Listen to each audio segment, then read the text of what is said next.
மயிலாடுதுறை மாவட்டம் மணல்மேடு அருகே கிடாத்தலைமேடு கிராமத்தை சேர்ந்தவர் செல்லம்மா.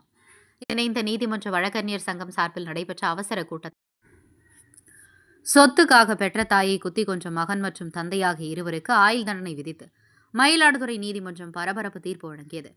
மயிலாடுதுறை மாவட்டம் மணல்மேடு அருகே கிடாத்தலைமேடு கிராமத்தை சேர்ந்தவர் செல்லம்மா. இவரது கணவர் சுப்பிரமணியன் இவரை பிரிந்து வெளியூர் சென்றுவிட்ட நிலையில் பூர்வீக சொத்துக்களை கொண்டு பிள்ளைகளை காப்பாற்றி வந்தார். இந்நிலையில் கடந்த 2016ஆம் ஆண்டு இவரிடம் சொத்து குறித்து இவரது கணவர் சுப்பிரமணியன் மற்றும் இவரது இளைய மகன் ராமலிங்கம் ஆகியோர் பிரச்சினை செய்து வந்தனர். இதனைத் தொடர்ந்து 2016ஆம் ஆண்டு கிராமத்தில் இருந்த அவரை செல்லம்மாளின் கணவர் சுப்பிரமணியன் பிடித்துக் கொள்ள பெற்ற மகன் ராமலிங்கம் கத்தியால் குத்தினார். இதில் படுகாயமடைந்த அவர் சம்பவ இடத்திலேயே துடிதுடித்து உயிரிழந்தார். இந்த கொலை வழக்கு தொடர்பாக மணல்மேடு காவல் நிலையத்தில் வழக்கு பதிவு செய்யப்பட்டு மயிலாடுதுறை செஷன் நீதிமன்றத்தில் விசாரணை நடைபெற்று வந்தது. வழக்கின் விசாரணை நிறைவடைந்து இன்று தீர்ப்பு வழங்கப்பட்டது.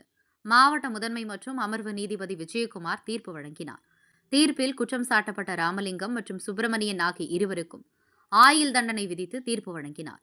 மேலும் 2000 ரூபாய் அபராதம் விதித்தார். இதனைத் தொடர்ந்து தண்டனை பெற்ற இருவரையும் காவல்துறையினர் பலத்த பாதுகாப்புடன் சிறைசாலைக்கு அழைத்து சென்றனர். மயிலாடுதுறை செய்தியாளர் இளஞ்செழியன்.